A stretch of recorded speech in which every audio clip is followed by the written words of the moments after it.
Well, Yogesh, you might want to, since your boss is here, you might want to point out that this wasn't directed to him in any way possible. All right, go ahead with your question. Hi, my name is Tilak. I'm from TCS.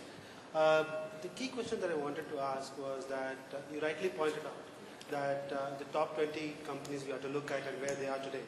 And if you look at the average life of a company, which was 50 years earlier, is today 15 years. But if you see the key attributes of leadership that you have articulated, all of you, have nearly not changed. In that case, would you possibly, and taking your point, Patrick, in that case, would you actually try and anticipate change at the top of the ladder? Anticipate change at the top of the ladder. That was your. I think that's what's that great saying. If you always do what you've always done, you'll always get what you've always got. Yeah.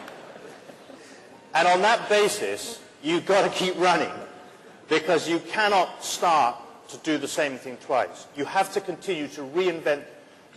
Customer, technology, distribution, regulation will force you to make all that change the whole time. And I think that the whole time, and I think this is the exhausting thing. I think this is why, you know, there's a huge debate about how long should people be in a chief executive role, and at what age should they retire. And of course, as you get older, you think the retirement age should get longer and longer and longer. But it is an exhausting pastime. And I think that not only have you got to keep changing the business, but you've got to keep changing the people who run it. Okay. You have a follow-up question very, very quickly. It's not a follow-up question, but as you said, the speed of running has changed. Yeah. You have to keep running, but the speed of running has really changed. I think that's the most scary thing. I mean, two statistics from the UK. It took us 10 years to get electronic data interchange between insurance brokers and insurance companies. And in that 10 years, because they were so Luddite, actually the whole distribution channel was blown out by the emergence of direct selling of insurance. On my general insurance business, in 2003, we sold no motor online insurance. 50% of our motor insurance is now sold online every month, and that's about £50 million of business. So how the hell do you manage a 25,000 person organization in a structure and a change in demand? That's what's driving change. All right. Any more questions? My question is addressed to Steve. And basically it is a gist of everybody, all the three panelists you spoke to. And my name is Kumar. A leader is a good leader whether he's a change manager or he's the one who maximizes the EVA, or he's a giver or he's a taker. Giver, taker, manager, initiator. I think it's all of the above. I mean, I think leadership is effective, and I think it was said on the panel. There's different leadership styles for different environments, for different business cycles, for different businesses. The fact of the matter is, the smart leader is able to adapt, and to adapt their style to match the business cycle or the organization or the performance anatomy of the industry. I think this interpersonal flexibility is absolutely critical if you're going to sustain a leadership position anywhere, and if you're going to grow. We were talking about the rate of change and everything, and I tell our guys, I said, if you haven't read the book, The World is Flat, read it.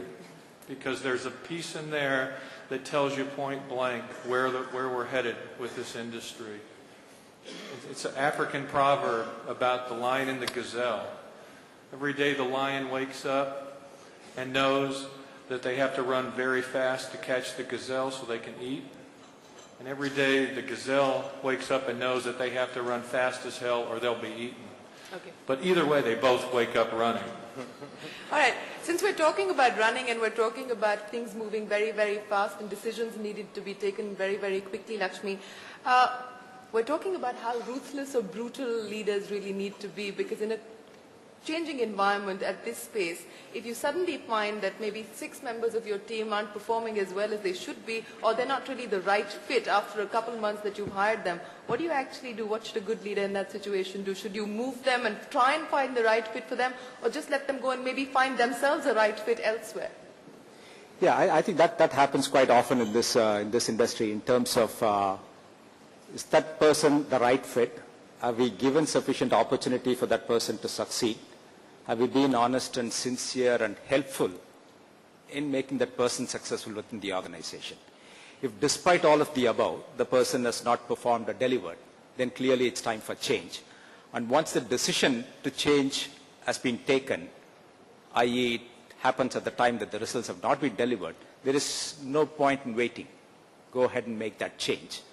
And the way it is communicated to the individual is extremely important. You know, two of the key characteristics of any successful high-performance organization, good performance management system, where we honestly, sincerely talk to the people at all levels in the organization as to how they are doing.